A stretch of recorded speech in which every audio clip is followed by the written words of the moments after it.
Thank you so much Farhana, thank you so much. बहुत अच्छी, easy, slightly easy तो नहीं कह सकती, आज थोड़े कह सकते हैं कि स्लाइटली थोड़ी सी डिफ़िकल्ट एक्सरसाइज थी, बट अगेन आप इतने अरसे से कर रहे हैं, अब तो आपकी बॉडी को थोड़ी बहुत आदत हो गई होगी। स्टेपर से करना मैं मानती हूँ इनिशियली थोड़ा सा मुश्किल होता है, एकदम स्टेप ऊपर का।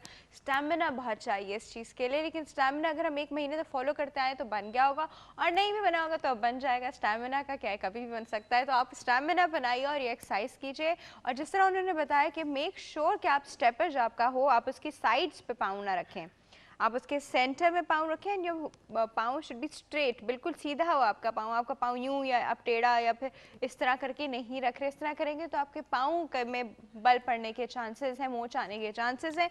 तो ऐसा नहीं कीजिएगा, बिल्कुल सीधा पाँव रखिएगा बैलेंस करके, और एक्सरसाइज आपकी आराम से हो जाएगी। स्पीड आपकी स्लो होगी शुरू में फॉर श्योर, आप इतनी तेज़ी से उतर चढ़ नहीं सकते, लेकिन स्पीड स्लो ही रखिएगा एक्चुअली, क्योंकि शुरू में हमारी बॉडी को, हमारे पाँव को इस रूटीन की आदत नहीं होती। तो शुरू में आप स्पीड अपनी स्लो रखेंगे, देख देख के पाँव रखेंगे, उतारेंगे, देख, तो फिर आपको स्लोली ग्रेजुअली आदत हो जाएगी। इट्स मोर लाइक जो लोग कोई नया काम करने लगते हैं, शुरू में आदत नहीं होती, इसलिए सेम थिंग ओवर हियर। वक्त हो गया हमारी हेल्दी मॉर्निंग टिप का, तो चलते हैं हेल्दी मॉर्निंग टिप की तरफ।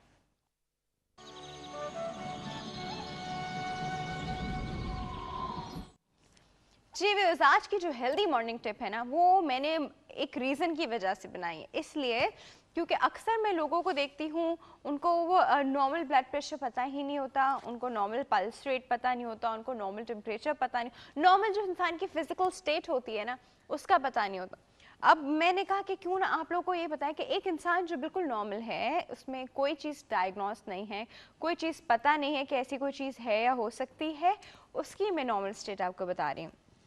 जब हम टेम्परेचर की बात करते हैं, जो नॉर्मल बॉडी टेम्परेचर होता है किसी भी इंसान का, वो 37 degree centigrade plus minus 0.5 degree centigrade.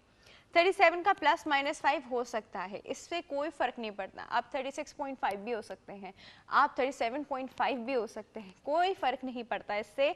अगर टेम्परेचर हल्का फुल्का ऊपर नीचे हो रहा है, देखिए टेम्परेचर मल्टीपल रीजंस की वजह से ऊपर नीचे हो सकता है। आपकी एक्सरसाइज की वजह से ऊपर हो सकता है, जब इंसान खाना खाता है तो ऊपर हो सकता है। मल्टीपल रीजंस है कि इंसान की बॉडी का टेम्परेचर बढ़ जाए, नहाने की वजह से कम हो जाएगा, जब आप किसी कूल रिलैक्स एनवायरनमेंट में बैठे होंगे तो कम हो जाएगा। देखिए, हम इसमें ये नहीं कह सकते कि जी इसको बुखार हो गया है तो जी इसका टेम्परेचर हाइपोथर्मिया की तरफ चला गया है तो पता नहीं क्या हो रहा है, ऐसा कुछ नहीं है। सबसे पहले तो रिलैक्स योर माइंड। बहुत सारे लोगों को मैंने इसी चीज़ में एंशियस और परेशान होते देखा है कि बॉडी टेम्परेचर जो है इसका कम है या ज़्यादा है, 0.5 या 1 डिग्री। इसी तरह जब हम फ़ारेनहाइट स्केल की बात करते हैं, अक्सर जगह पे सेंटीग्रेड में आता है, हमारे जो नॉर्मल थर्मोमीटर्स होते हैं उसमें सेंटीग्रेड में आता है, और अगर हम हॉस्पिटल्स में जाएँ तो यूजली फ़ारेनहाइट में वो लोग देखते हैं, which is 98.6 plus minus 0.9 Fahrenheit. तो इनमें से कुछ भी हो सकता है, इट्स परफेक्टली फाइन। इसके बाद एक यहाँ पे मैं ये भी बता दूँ, 1 to 2 डिग्री लो जो है ना, इट्स नॉट कोई लाइफ थ्रेटनिंग चीज़ नहीं है। इट्स ओके, आप थोड़ी सी गर्म चीज़ खा पी लेंगे, वापस सही हो जाएगा, and you will feel better anyway. थोड़ी सी सर्दी लगती है उसमें, लेकिन उसमें इतना कोई डरने वाली बात नहीं है। अब हम ब्लड प्रेशर की बात करते हैं, बड़ा इंपॉर्टेंट है। आजकल आपने हर एक को सुना होगा, मेरा तो ब्लड प्रेशर बढ़ गया, मेरे तो ब्लड प्रेशर हो गया, मेरा ब्लड प्रेशर कम हो गया, मेरे चक्कर आ गए। तो सबसे पहले तो मैं बताऊं आपको, नॉर्मल ब्लड प्रेशर जो मेडिकल उसमें बताया जाता है वो है 120/80, ये तो हमें पता ही है, और आई होप ये सबको पता ही हो। दूसरा, आप मेजर करना बड़ा आसान है। डिजिटल हमारे पास ब्लड प्रेशर की मशीन्स आ गए, एपरेटसेस आ गए, वो आपने कफ लगाया, उसमें बटन ऑन किया, और जिसमें आपकी रीडिंग आ गई, खुद ही वो इन्फ्लेट हुआ, खुद ही डिफ्लेट हुआ, आपको रीडिंग दे दी उसने, और उसके बाद में कफ उतार के रख दिया। हाँ, डिजिटल में थोड़ा सा इशू आता है, वो ये इशू आता है कि उसमें से प्लस माइनस ऊपर नीचे हो सकता है, बट अगेन यहाँ मैं आपको बता दूं कि हमारे पास हाई बट नॉर्मल जो है वो है 130/85। कोई फ़र्क नहीं पड़ता अगर किसी का ब्लड प्रेशर 130/85 हो। इनफैक्ट एज के साथ जो हमारी कैपिलरीज और आर्टरीज सब इलास्टिसिटी लूज करती हैं, तो ब्लड प्रेशर थोड़ा सा बढ़ा हुआ ही लगता है, बट अगेन दैट्स नॉर्मल। इसके बाद जो लो नॉर्मल है, जो कहते हैं मेरा तो ब्लड प्रेशर कम हो गया, मुझे तो चक्कर आ रहे हैं, तो सुन लीजिए कि लो नॉर्मल जो होता है वो 110/75, इट्स परफेक्टली फाइन। बल्कि अच्छा है कि आपका लो नॉर्मल है, ये तो बहुत ही अच्छी बात है। लेकिन जो डेंजरस लिमिट है वो हम लोग मालूम कर ले, वो है 60/40। 60/40 बहुत रेयर है, हर एक का नहीं हो सकता, ये लो की लिमिट है, ये बहुत ही ज़्यादा लो है। हाँ, then you need to be conscious कि क्या ब्लड लॉस हो रहा है, क्या वजह है जिसकी वजह से 60/40 ब्लड प्रेशर हो गया, क्या कोई सिंकोप साइकोलॉजिकल रीज़न है, क्या हुआ है कि 60/40 blood pressure, yes, then you need to address this right then and there.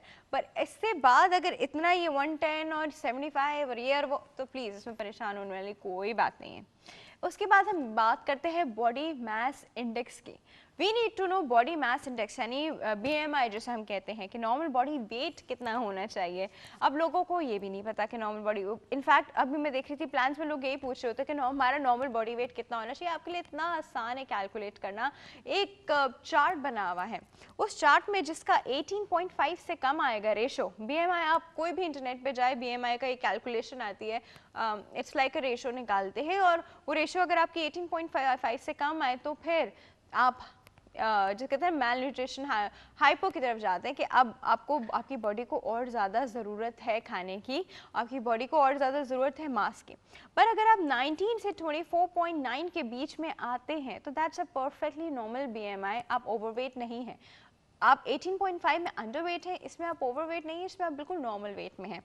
और अगर आपका 25 से 29 तक जाता है BMI, yes you are overweight, और 29 से ऊपर जो होते हैं वो मोटे लोग होते हैं, ओबीस लोग। तो ठीक है, आपका आना जो चाहिए वो 19 से 24.9। अभी 24.9 जब ये फॉर्मूला निकला था तो दैट वाज एक्चुअली फॉर कॉकेशियंस, मतलब जो वाइट लोग हैं, उनका बॉडी स्ट्रक्चर, उनका फ्रेम, उनका वो थोड़ा सा हमसे ज़्यादा होता है। एशियंस में आप जो है ना इसको 23 की लिमिट पे रख लें, एशियंस का 19 से 23 के बीच में होना ही चाहिए, इससे ज़्यादा नहीं होना चाहिए। उसके बाद बड़ी इंपॉर्टेंट बात है, अब हम इतनी ज़्यादा फिजिकल चीज़ों की बात करें तो इंसान को एक और चीज़ है जिसकी तरफ मैं आपकी जिसका ना नज़रसानी करवाना चाहूँगी, वो ये है, उसको कहते हैं इमोशनल इंटेलिजेंस।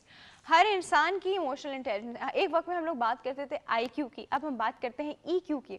EQ जो है हमारा इमोशनल क्वेश्चन है, इमोशनल इंटेलिजेंस।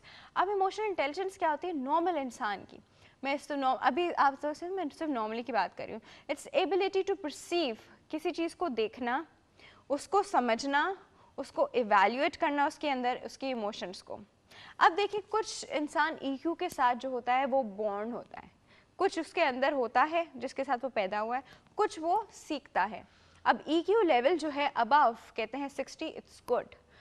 EQ का एक टेस्ट आता है, आप इंटरनेट पे भी देख लीजिए, 146 क्वेश्चंस हैं उसके अंदर।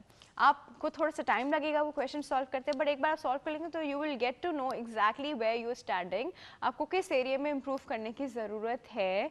अब इंसान, एक नॉर्मल इंसान जो होता है उसका EQ डेफिनेटली अबव 60 ही आता है, लेकिन जो लोग डिप्रेस या एग्रेसिव या फिर बड़े किसी भी तरह साइकोलॉजिकली थोड़े से डिस्टर्ब होते हैं, जो एबनॉर्मल होते हैं, उनका EQ थोड़ा सा इफेक्ट करता है। तो ये थी हमारी आज की बड़ी ही इंपॉर्टेंट हेल्दी मॉर्निंग टिप। एक छोटा सा ब्रेक है जी, ब्रेक के बाद हम पोल ऑफ द डे के साथ वापस आएंगे। Stay tuned.